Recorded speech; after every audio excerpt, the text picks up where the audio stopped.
Okay, so this is part 2 of identifying differences between Homer's Odyssey and Epic the Musical, which is a musical adaptation of Homer's Odyssey. So we are going to be specifically focusing on Book 1 of the Odyssey. First off, Book 1 of the Odyssey opens with an invocation from the Muse, which basically is saying, tell me the story of how Odysseus returned home from the Trojan War after struggling for many years. And we never directly see Odysseus, like, fighting the Trojans or interacting with any of them. That's more so covered in, I believe, the Iliad, but do not take my word for that. And that's a heavily poetic piece, also written by Homer. But what we open on is a scene in Mount Olympus where the gods are gathered and Zeus is reflecting on how mortals often blame gods for their misfortunes.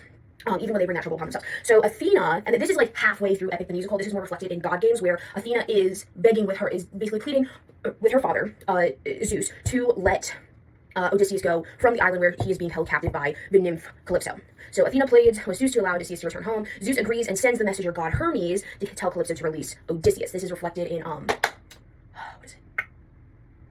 One of the songs that I can't remember off the top of my head. But that being said, so Hermes goes there, but then Athena goes to see Odysseus' son, Telemachus.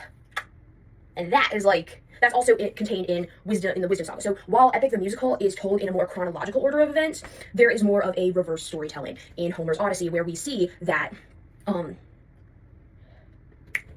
Odysseus is trapped by Calypso. They start with that. They cut to Telemachus, and then he does also end up on the island of Pantheons at some point, which I think is completely excluded from Epic the Musical. So that's another difference, but we'll talk more about that later, so stay tuned.